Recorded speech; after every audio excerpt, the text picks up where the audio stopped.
Canes fans, what's going on? Peter Ariz here. D-Money will be joining me very shortly as the Miami Hurricanes move to 4-0, stay undefeated, and go on the road. First road game of the season, defeating Temple 41-7 in a dominant performance, particularly on the ground. That's what the conditions called for. It was speculated before the game that this was not going to be very pretty atmosphere out there in Philadelphia. And the Canes go out there, get it done as you'd expect. And look, these are the types of wins that we have not seen the last 10 plus years consistently enough. A business-like win.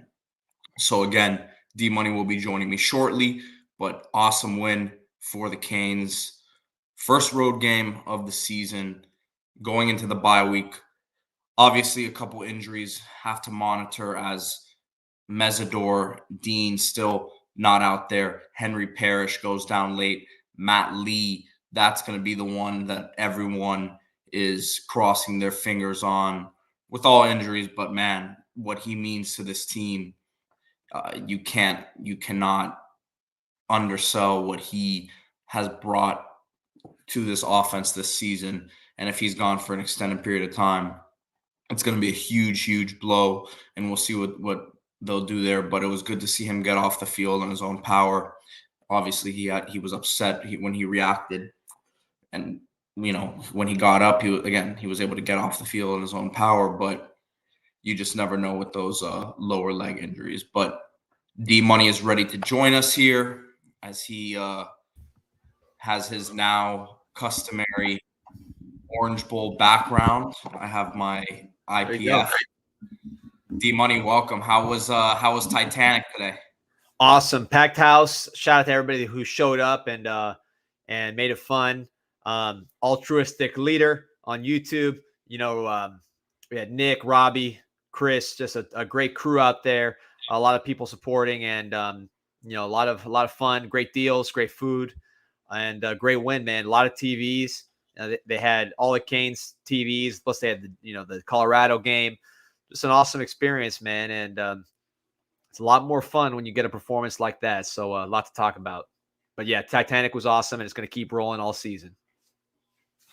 Yeah, Dean, what I said before you came on was, and this is the phrase that's being used, business-like win today, going on the road.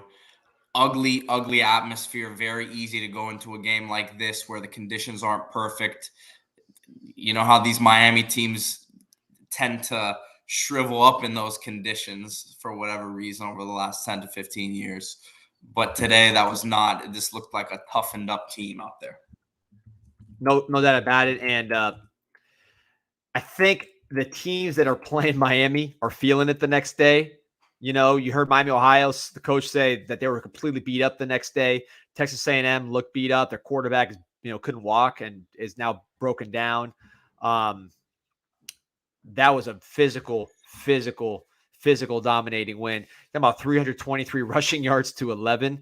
I mean, that's got to be the most satisfying box score stat of Mario's tenure so far for what he's trying to accomplish. When you can run for 323 yards, I don't care the opponent, an FBS opponent, 323 yards and you allow 11.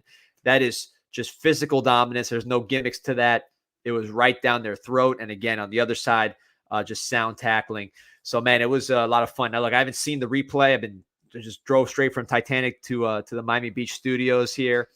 Listened to some nice Latin music on the way back, some Marco Antonio Solis, some Mark Anthony, just enjoying the vibes of that performance because, man, it's been so long since Miami physically dominated consistently week to week. And it's going to change, obviously, when you go against different opponents. But look, Texas A&M, you watched them against Auburn, which is another SEC team. That D-line looked a lot different against Auburn than it did against Miami.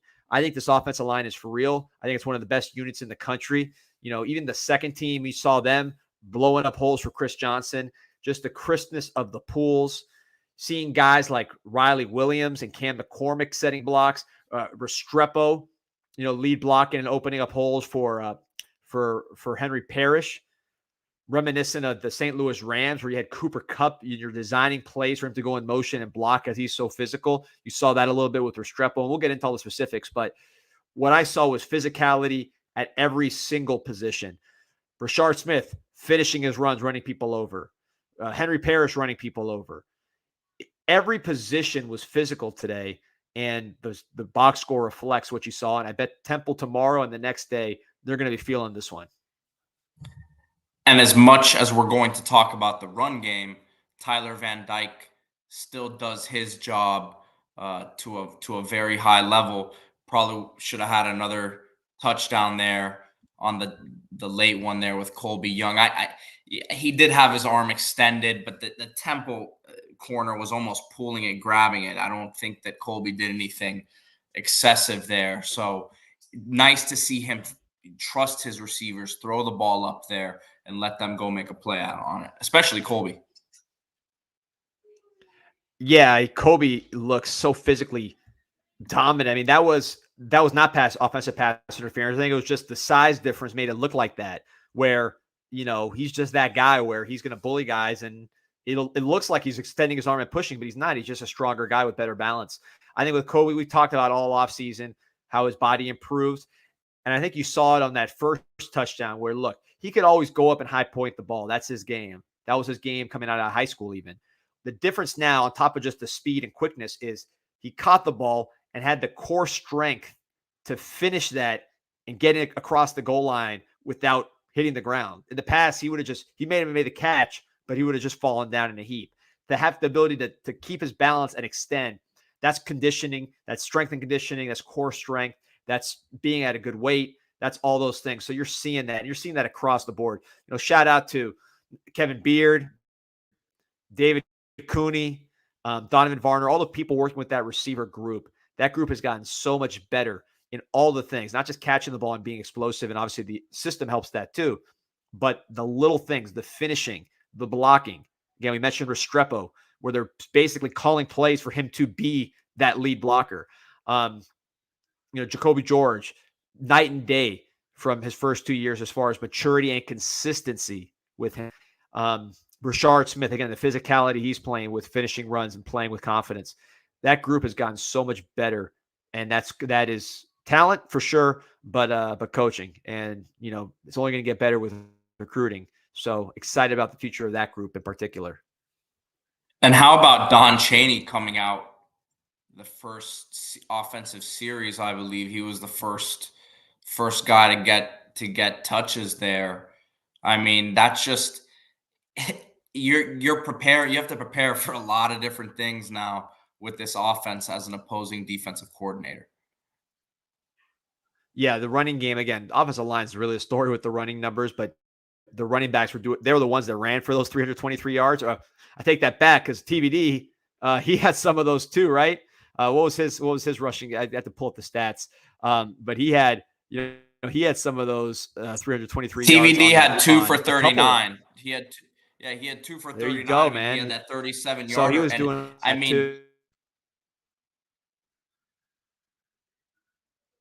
Yeah, and it's such an extra threat for the defense to worry about, as much as it may not be, you understand he's not the most mobile guy back there. He's definitely got more than enough you got to keep an extra eye on him. So no, great things developing on the offensive side of the ball. Before you came on, I said,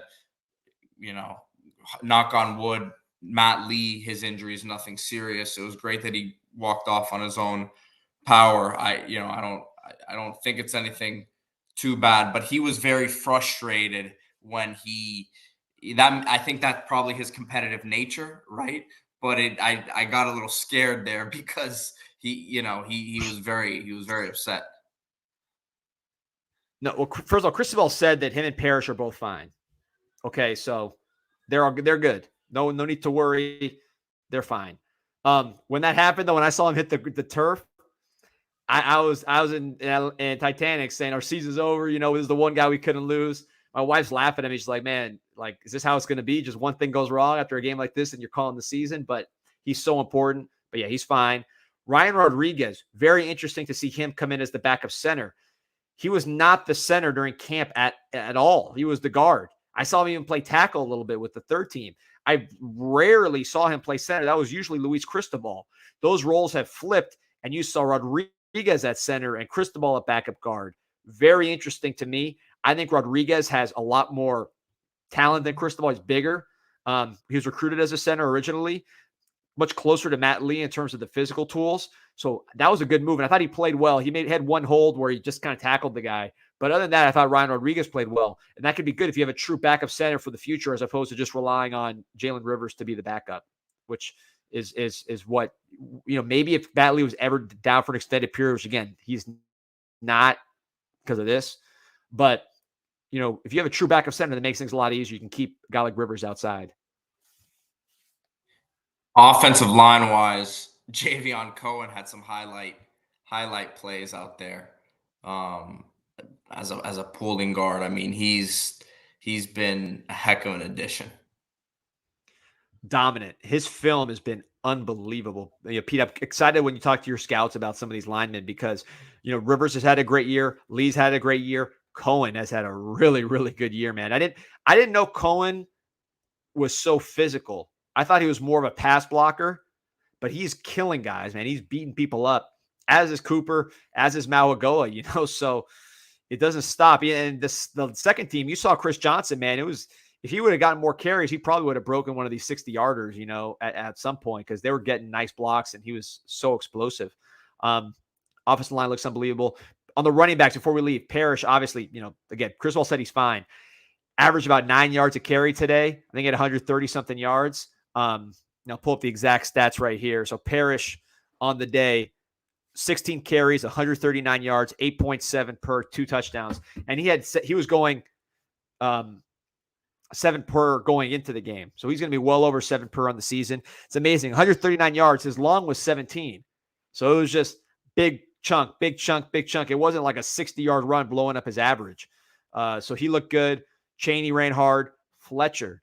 I didn't know we haven't seen a lot of Fletcher, but what I think surprised me a little bit, his lateral quicks in a short area. He's not just a straight line guy. He had some nice plays where he got out of trouble in short spaces, including that touchdown, which got called back, was a really nice play. He had a couple of ones where he made a guy miss and did something. We know he's got size. We know he got speed.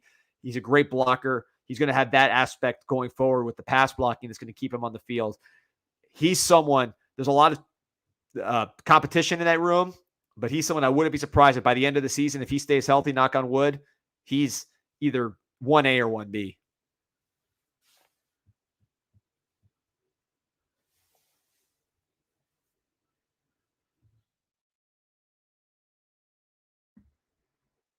Sorry, I was on mute there for a second. Looking over to the other side of the ball, Leonard Taylor, right? Everyone's been calling, texting into this show, commenting, when's Leonard Taylor gonna have his appearance?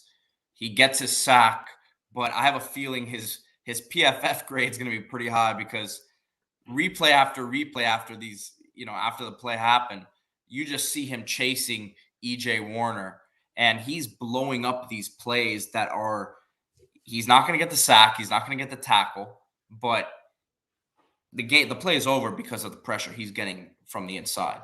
I hope someone made a cut up of this game on him, like one of these YouTubers that does the draft stuff. I don't think he got blocked the entire game. I did not see one play where he got blocked, Leonard Taylor. I thought that was by design and it was like a trap or something and they're going to boot the other way or something because he was just walking through him. It was ugly. Like it's Temple, whatever. He was not getting blocked. And thank God he didn't get hurt because they started chop blocking him. I saw they tried to chop block him once and he just jumped over the guy, and did it and got in there. So he is extremely talented, man. And he was putting it on him. I think you had Tony on the podcast last week, who did an awesome job. And obviously he knows forgotten more ball than we know. And he was talking about Taylor. Obviously he was a nose tackle on the 83 championship team. And, he was talking about Taylor. He said, I want to see it consistently. Well, listen, when you go against Temple and you put it on him like that, that's good because that's what you're supposed to do. And, he's going to be up for the big games. So to be up for that game, good sign. Just the thing about this team, the edge rush, you want to see more going forward. That's going to be something to watch, certainly with Mesidor out. But that interior rush, they really don't have bad pass rushers inside. I mean, everybody is a good pass rusher. Taylor's exceptional. Dean, when he's healthy, is really, really good. Jared Harrison Hunt is hard to block inside on these pass rushes. Lichtenstein is a pass rusher first. Gore, Thomas Gore, maybe against a Texas A&M, he's not your guy, but against teams like this, he's dominant, man. And then, UNC, when he was at Georgia State, he killed them too. So that's not a game where you'd have to hide him necessarily. So a lot of really nice stuff from the interior defensive linemen. Lots of questions about A.J. Allen and Ahmad Moten. I don't know if you have any extra information there, but we hadn't heard anything about injuries there, so I would assume something disciplinary. Yeah, and look, those things happen. Didn't miss him, the guys that were there played, and those positions were extremely productive. So, I don't know is the answer. If I knew, I would say it, or at least say I can't say it, but I actually do not know. If it's disciplinary, to watch the other guys dominate while you're gone, got to be good, right? Because then you say, okay, now I got to be on point because the guys that are replacing me are making plays. Anyone else on the D-line stick out today for you, D? Well, it was nice to see 93 in there, Anthony Campbell. Nice to see him get some snaps. Really, to me, with the D-line, my focus was that interior rush. I think that's going to be a significant part of this team going forward, the ability to rush inside. Now we need Ruben Bain to – he's been so close, man. He's so close to just getting these multiple sack games, and he's just a second later. They get the ball out early. I think there's going to be a game, could be next week, where you see 3 sacks out of Ruben Bain because he's that kind of guy, and he's out there.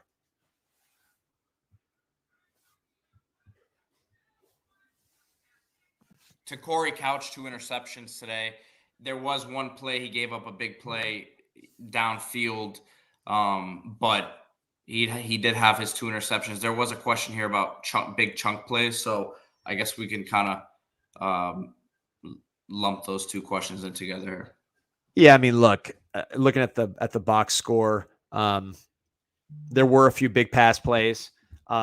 There are going to be opportunities to make plays against this defense. I know one time you had a running back matched up against Jaden Wayne, which is not a great matchup for Jaden Wayne as a freshman big defensive end. So there's going to be plays made when guys don't get home. Do I know what happened? I mean, no. I mean, I was watching the TV cut. I don't know what everybody's assignments were. I mean, it's hard to say. I don't want to single out anybody and then be wrong. But I thought the run defense was outstanding. I'm curious to see what our numbers are at the end of this game. I bet our season run defense per carry is under 2, which is insane, or at least close to it. Today, Temple's yards per carry was 0.7. They had 16 rushes for 11 yards. So that's pretty good. But yeah, there were some plays that they were able to make things happen. And you saw that against Bethune too. I mean, this is a pretty aggressive defense. There are going to be opportunities to make plays, especially when you have defensive ends, with coverage responsibilities, and you don't get home with the blitz you're sending. That's going to happen, but it's hard for me to say without watching it close. I mean, look, the biggest thing for me now is that you're going to get this bye week, get guys healthy, right? Any little nicks, you're going to need to rest up this next week and a half before Georgia Tech. No question. And look, Temple's going to need a bye week because that was such a beatdown physically. But yeah, one guy we're skipping around positions. I want to go back to the tight ends. Number 88, Riley Williams. We've been talking about him on the podcast. This guy is going to be amazing if he stays healthy. He's out there blocking like he's a blocking tight end. This is a true freshman receiving tight end, and he's out there blocking. He's already a better blocker than Will Mallory, and look, Mallory had 45 yards in the NFL last year. The guy is a stud. I'm not trying to denigrate him. I'm just saying there's receiving tight ends who have a role. And then there's guys like Riley Williams who can have the talent to be complete, total tight end, first-round studs. I'm ecstatic about this guy. He hasn't had the big receiving day breakout yet. It's coming. The touchdown that DVD hit to Restrepo, the second one, Riley Williams was wide open on that too. It was cover zero. He ran right by the guy. If you watch the replay, TVD could have easily gone there and that would have been a touchdown. But that will happen. But he's really showing up as a blocker. McCormick continues to do good things blocking. As far as true freshmen, I mentioned Fletcher. You saw Ray Joseph. Some of the stuff he can do in space. You saw that burst and that balance. And it's Chris Johnson, man. I would love. Oh, shout out to Trevor, man. Great meeting you. That was great. Meet your whole table. I hope your friend got his farm raised chicken that he was asking for. But anyways, so Chris Johnson, unbelievable burst, and he's showing it consistently now. I want to see that with the first team offensive line, because some of those holes that Henry Parrish had, again, Henry Parrish is a total stud. He's averaging over 7 yards a carry this season, and he does everything well. His long was 17 to get to that 130. Chris Johnson, with some of those holes, he can get 130 in 2 plays. Now, that doesn't mean he's better than Henry Parrish. Henry Parrish shouldn't be starting. I'm not saying, don't get me wrong. But there is a role for Chris Johnson with the first team offensive line that can change the scoreboard. Not just the down and distance, the scoreboard in one play. So I'm excited to see what he does because, look, there's a lot of running backs. You can only do what you can with the opportunities you're given. And Chris Johnson now has had 2 opportunities, and he has shown out to me both times. And that's without the great offensive line. So that's somebody I'm watching going forward. I'm going to highlight some of these comments here, which you already alluded to. Thomas Gore created a lot of pressures today, 2 sacks. You just mentioned these guys. I wasn't quite sure what happened on that incompletion. I don't know if that was at Emory. Yeah, that was a weird play. By the way, Tattoo Terry, thanks for noting this. Like and subscribe to the podcast. We're so excited to talk about these trenches. We forgot to say like and subscribe. CanesInsight.com forums. I know I met some people like my man Trevor who are YouTube fans who aren't necessarily on the boards. Obviously continue to like and subscribe to the YouTube channel, but check out the CanesInsight.com forum. That's our bread and butter. That is 6.5 million posts. If someone breathes on the Canes team, there's a post about it. It is so immediate with the information on everything. People are on social media covering what kids are doing there. They're every news article. Anything that happens, boom, it's on our site immediately. Plus, you get inside stuff from myself and others who are giving it to you direct, from as close sources as you will find on the internet. So all free, by the way, there's no premium or there's no subscription as far as you got to pay to play. Sign up for free. CanesInsight.com forums. You won't regret it if you're just a YouTube fan. And of course, YouTube people, we appreciate you. Continue to like and subscribe. So Pete, with that plug, go back. Another comment here that we talked about earlier, TVD. These were not pretty conditions, man. It was ugly out there. Every time we knew people at the game, they said it was ugly all day, since the morning time. Kurt Warner was tweeting about how every football stadium should have a dome to level the playing field. So obviously his son being the quarterback, you knew it was not going to be good conditions out there, right? So what he was doing out there was very impressive. Obviously, the receivers did a great job as well. But, just, again, Shannon Dawson and him picking their spots, getting the ball downfield. No question about it. It's when he drops back and he throws it, I expect it to be completed for a good play. He is just so comfortable. And he looks casual almost. Not too casual where he's making bad decisions or getting sacked, but it's just like he is so calm behind this offensive line, so comfortable in the offense. And I said it on the last podcast, his stats without Gaddis are off the charts. Another 3 touchdowns today, completion percentage through the roof. I mean, his touchdown interception right now is 11-1. And I want to say his completion percentage is well over 70. And he's faster, more quicker than last year. So he's, to me, playing as good as anybody in the country, man. And again, you saw Texas A&M's defensive line looked a lot better against Auburn than it did against us. In general, they made things tough for Auburn's quarterback. TVD destroyed that defense, which has a lot of studs. So man, I'm jacked up about TVD. I think, we made Alabama won today, obviously, which I want to talk about actually in a second, but I'm so glad we have TVD. He is just an absolute stud. And I think when this season is done, please knock on wood that he stays healthy. We're going to look back at his career and his numbers and some of the performances. We're going to be like, wow, this guy was unreal. Because it's not, we've seen bad quarterback play. To just take for granted to go against an FBS team and throw 3 touchdowns, well over 70% completion and think nothing of it. Don't take that for granted. We saw it last year. Don't take that for granted where your offensive coordinator and your quarterback are in sync like that, where they go out and throw 3 touchdowns, no picks. And we're talking about he should have had probably 4 or 5 touchdowns. He missed Restrepo on one of his few bad throws, and there was a no call or a bad call and a PI to Colby. He could have had 5 touchdowns and without breaking a sweat, man. But on Alabama, I want to mention, I know there's a lot of Lane Kiffin fans. Okay. I've never been a big Lane Kiffin fan personally. To me, if Lil Wayne didn't say his name on the song, I don't think we'd be talking about Lane Kiffin like we do. He's a very good offensive coach. He's done well at Ole Miss. He does not build things to last, okay? In my opinion. We'll see how Ole Miss goes. Maybe this is premature and people are going to throw this back at me. I don't see a guy who's coming in to build things to last. I see a guy who can juice up an offense quick because he's a good play caller. I see a guy who can make some headlines, but I don't see someone who builds something to last. The way Cristobal's building it, it's not done yet. Built to last. 323 rushing yards to 11 against. That's building something to last with a stout offensive line that's going to make everybody look good. With relentless recruiting that's constant.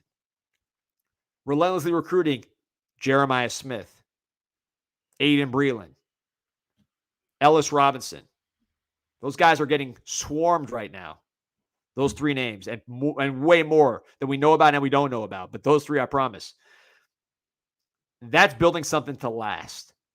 Maybe it wasn't juiced up immediately. We saw last year. It definitely wasn't that. That was painful. But what's happening here is sustainable and solid. And this was mentioned business-like win. Business-like win that is built on a solid foundation of dominant offensive line play and talent acquisition across the board.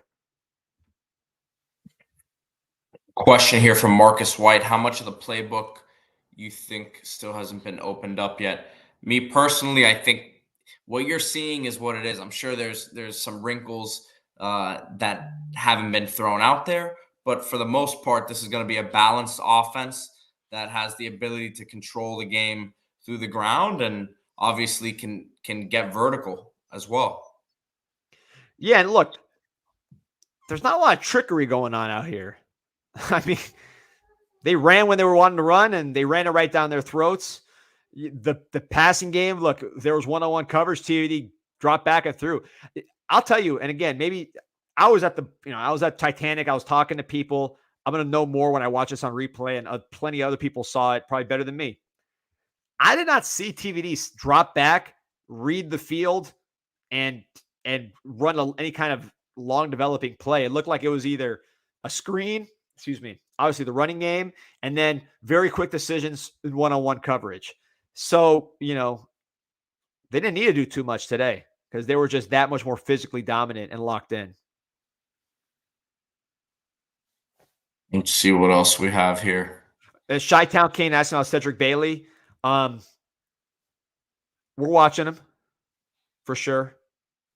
I've said my opinion on South Florida quarterbacks for years. I see Michael Pratt. I see Jordan Travis balling. I'm happy with our Connecticut quarterback. I wouldn't trade him, but there's great quarterbacks locally. And you put those guys behind this kind of offensive line, develop them a little bit, put them in a system like this one with Dawson, which is conducive to their skill set.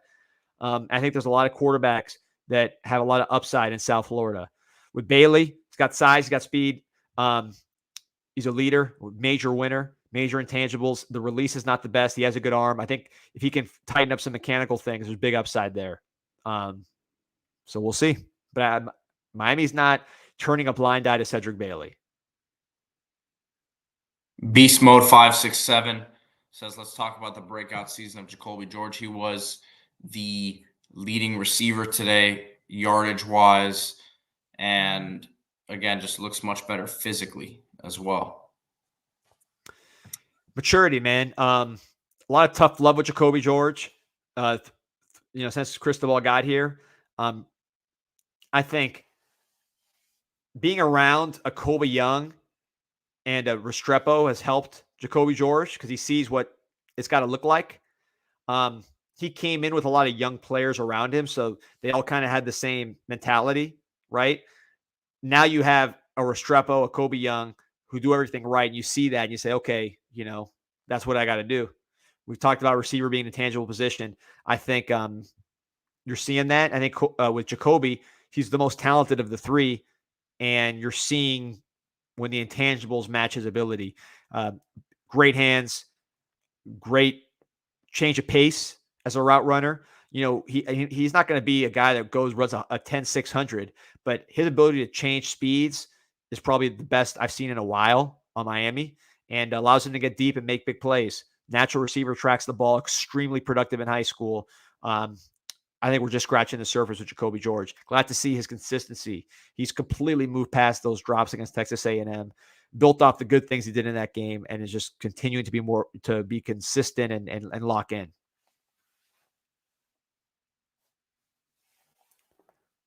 Pete, take your mute off.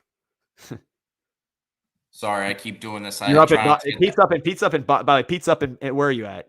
I'm up in New York, man. I'm up in Sag Harbor, New York right now. So what's that? Is that like, I don't know anything about New York, that area. Was that like the Hamptons or what's I think it's the Hamptons, man. I guess this is look all at the you. Hamptons. Yeah, it's all fancy. So I was watching the game on a boat today. I was trying to convince the people I'm with, I know we're not too far from Philly, but that wasn't going to fly. So it wasn't bad watching on the boat in rainy weather. We were just docked. We weren't out there, but anyways, workforce. Yeah. So you're playing through, you're playing through a buzz right now here. Turn it with the mute button. But no, as far as the recruit from Workforce Freebie, yeah, listen, Miami's been saying, let us win some games and play well, which we think we're going to do. And we're going to be going after everybody. Guys that didn't commit to us, guys that are uncommitted, whoever, guys that are committed elsewhere. So that's a major change. I think 2025, you're already seeing big dividends, but 2024, they're going hard after guys committed to other schools. Again, Jeremiah Smith and Ellis Robinson, I would be the names at the top of the list, and then Aiden Breland uncommitted. Miami's working extremely hard with all three of those guys, and then a ton of other guys. So Pilo wants to know, can we beat Florida State and Clemson? I mean, look, if you were watching that game today, I wasn't overly impressed by either one of them. FSU has dudes. Don't get me wrong. I mean, they have got, handful of guys who will be playing in the NFL, who will be high draft picks. But that Clemson team does not have the depth of talent that they've had in the past. Have not seen much from their passing game, from their quarterback position there, and really don't see much of a downfield threat with them. And then they aren't as strong in the trenches. So this is not the same Clemson. I don't think there's any doubt Miami can beat Clemson. Florida State, Miami has had a chance to beat Florida State in Miami's worst years and Florida State's best years. So why can't they beat Florida State? The way that they're built, this is a team that should travel well on the road. So I agree with everything you said. Can Florida State and Clemson beat Miami? Obviously, yes. So to me to say these are like layup games, any one of them, obviously not. FSU is going to be an extraordinary challenge. Number 4, Coleman is is elite first round pick, and Jared Verse is probably a top 5 type pick, top 10 pick. One of the best defensive ends I've seen in a while. So yeah, they're good, and they have a good offense and a system that they believe in. Another good receiver with Wilson, and Travis is one of the better dual threat quarterbacks in the country. So yes, those are legit teams. With Clemson, again, can Clemson come in and beat Miami? 100%. But as we sit here today in week 4, not knowing the whole picture, but knowing what we know now, and comments, man, correct me. What players are you looking at on the Clemson team and saying, I would trade a Miami player for that player? I would say a linebacker, the 54. Yes, I'll take him on Miami. No question. They have another good linebacker. I think he's number 0, number 8, single-digit linebacker. Their linebackers are good. And then number 2, the corner. And they have their DBs in general are pretty good. But on that offense, I mean, I'm not a huge Will Shipley guy. He'd probably look a lot better behind our offensive line. But, it's, they're not that good on offense. Their receivers are not very good. Kate Klubnik, to me, just a guy. He can run their system and be a good college quarterback. He could light us up. We have holes in the secondary, but he's not Trevor Lawrence or Deshaun Watson, even a fraction of those guys. He's going to from what I've seen, Klubnik is going to get what's there, and that's it. He's not going to create extra. But yeah, I mean, look, again, linebackers, they have good corner. They have some guys for sure, but we saw, remember, like guys like Hayden Mahoney going against 4 first-round D linemen, which we saw in the conference championship a couple of years ago. That mismatch, I like our matchup next offensive line, their defensive line. I think that's a major win for Miami. We have 5 NFL guys. I don't know how many guys they have NFL on this defensive line. It's not last year. It's not the 2017. So I think that battle, that Miami O-line against Florida State D-line is going to be a really good battle, because FSU has a couple other guys there outside of Jared Verse. Lovett is a guy that's pretty impressive on the inside. He's an NFL type prospect. So, and 55, I think he's 55. The guy the transfer they got from the MAC, Fisk, I think I want to say his name. Yep. He's good too. No, FSU is good. FSU is to me, Clemson would have stole one from them in this game, because FSU is better to me than Clemson by more than what the score reflected. Just looking at the teams, I'm not Dabo, man. How do you not have a kicker?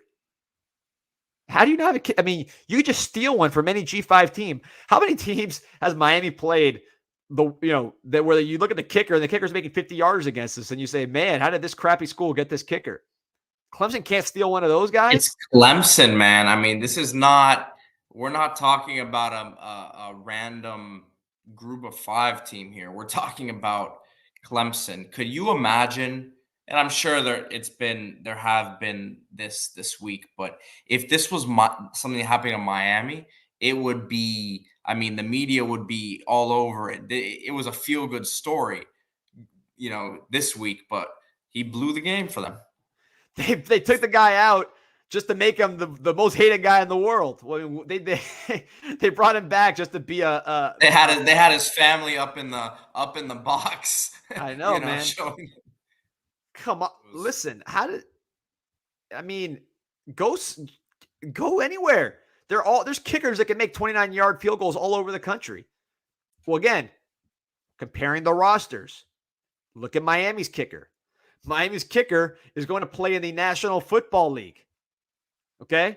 So another important area where Miami has surpassed Clemson. That doesn't mean Miami's going to beat Clemson. College football. But from last year to this year, the talent differential has closed in an extraordinary fashion based on what we've seen 4 games in. I think it's fair to say. Any more, get some more questions in here before we wrap things up, Canes fans. How about Jaden Davis? Random shout out to him, leading tackler. once again, just flashes. Stud. I mean, where would we be without him? I do think our secondary, is going to, when you talk about these FSU games, or even Be Clemson. tested. I mean, Clemson has, their receivers aren't that good, but, they have a good offensive coordinator. They can expose us there certainly more than Temple did it. But, a guy like Jaden Davis covers up a lot with a solid play. Couch had a great game as far as making the plays that were there to be made and had a couple nice pass breakups as well. James Williams, I think, is just having a really good season. I was talking to my man Nick, supporting the site. He was a former high school defensive coach, guy who played the game, high school and college, knows defense backwards and forwards, but to our coaching clinic. And, I think people, and we're talking about it, people underestimate James Williams because of, I don't know if it's the ranking or because of all these other things, but there's so much that he takes away that you don't even see. To have a 6'5" guy that you cannot throw over or through, and he's covering all that space. It's not just the plays he makes, it's the plays that they cannot make because you have a 6'5" safety who's really smart and athletic enough to get in the way. So he does a lot out there. And I think you notice when he gets a stupid penalty for, suplexing a guy, or you notice if he misses a tackle, which he's doing a lot less, by the way, now that his shoulder's fixed. But you don't notice all the little things he does. So, I'm happy with James Williams. By the way, Camp Kitchens, who is missed tremendously, coaching the guys up, saw him on the trip, had everybody huddle around, coaching up. I mean, an elite leader, the definition of an All-American, and really excited to see him and Williams back again for these big games because that's when they're really going to get tested. Yeah, great to see him and Mesidor both on the sidelines traveling with the team. Still no major updates there, but at least with Cam, we'd probably expect him back sooner rather than later. Yeah, he'll be fine. I mean, again, you saw him coaching it up. He will be a coach if he wants to be when he's retired. When he's retired from the NFL, he'll be an announcer if he wants to be a businessman. That guy can do a lot of things. But right now, as we sit here, he can play football, and he'll be doing it very soon at an All-American level, which we need. Well, D, we got the bye week this week, but that does not mean that we will stop our coverage. Of course, CanesInsight.com. Keep it locked there all week long. We will have the bye week stuff, and we will still have our podcast. We will have the live show next Thursday, as we always do. We'll have let's see. I was gonna say I would expect some. Now with the bye week, I would expect some recruiting news, momentum. The coaches are going to be hitting it hard, and I mean, this is just the way they won so efficiently and overpoweringly. It just keeps that momentum rolling with the recruiting side. There was nothing about this win that was stagnant. No, and look, it's not a bye week; it's a game week, recruiting wise. And to have this head coach with a 4-0 record, a good 4-0 record, a better. We played at the highest level to get to 4-0. Competition is what it is. The performance has been on the high end of that 4-0, and bye week, all the time in the world, he's going to be on fire recruiting. And I know a lot of you guys are on social media. Social media can be bad for recruiting, it'd be good for recruiting. Let's be positive. There's no reason to be negative based on what's been put on film, but let's be extra positive and carry that juice with these recruits. Positive messaging, which you don't have to be that, when we're saying that's when the Canes have had a horrible game, we're trying to damage control, right? The team is doing their part. Bring that positive energy, get those tweets going. If you're asking me who I have my laser eye on, that's a flip candidate. Arguably the two best players in the entire nation. In fact, I would say, I've not studied everybody in depth, but the two best players I've seen in the entire nation, Jeremiah Smith, Ellis Robinson. Okay. So two guys watching Miami very closely, has to like what they see. Both guys, instant starters. Jeremiah Smith, Ellis Robinson. I know the coaches are cranking up the pressure. Fans, crank up the positive juice when it comes to those two players. If if you're on social media and doing that kind of thing, if you're the type to tweet bad things at players, recruits, when we're doing bad, do 5 times that when we're doing good, especially with some of these guys who are committed but strongly interested. And D, before we go here, we have to announce that we're not gonna be able to open our Buffs Insight website after today's events. Look, hey, I'm a D. I don't keep track of all that back and forth. I like Dion, man. I don't care. You could I do hate on me too. all. I just think, a lot of the stuff's been, especially with the former players going over there. They're cool with them. I know they still have love for Miami. So Listen, no one has their alumni around more than us. I mean, you had The Rock tweeting at Armando Blunt, who's a 25 kid. What other school has the number one movie star in the world tweeting at a 25-year-old or 16-year-old defensive lineman, man? Come on. We're okay there. I like Dion. I think Dion ran into a Mario Cristobal built offensive line. That's what happened. It takes time to build the trenches. You saw with Mario, it took him 2 years. Now we're there. But yeah, man. Listen, you're not gonna get Dion hate from me. I think the reason the media covers him so much is because every group chat we're in talks about Dion nonstop. The message board talks about Dion nonstop. I'm worried about the Canes. I enjoy that as a side, but Miami Hurricanes are doing exactly what they need to do to make themselves a national brand in recruiting and attention-wise. Take care, get recruited this bye week, get healthy, get better. Georgia Tech, take care of business like you've been taking care of business against inferior teams. And then a huge, huge game against Drake May, who to me is the closest thing I've seen to Trevor Lawrence. I know he's not having a great year, but he'll be there. And Miami needs to get a lot better pass rush-wise and secondary-wise against a player like that. So they'll be tested by the best of the best. well, the Cristobal Canes are on their way. That's for sure. Great progress we've seen in the early part of this season, but it looks like it's something that is sustainable. CanesInsight.com. Keep it locked there all week and the rest of the season.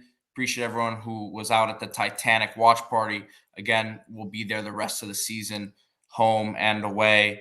So excited to see you guys out there. Like this video, subscribe to the channel. We do these every week, the instant reaction shows, as well as our normal podcast during the week and our Thursday night live shows. Appreciate everyone who joined us tonight. Go Canes. Go Canes.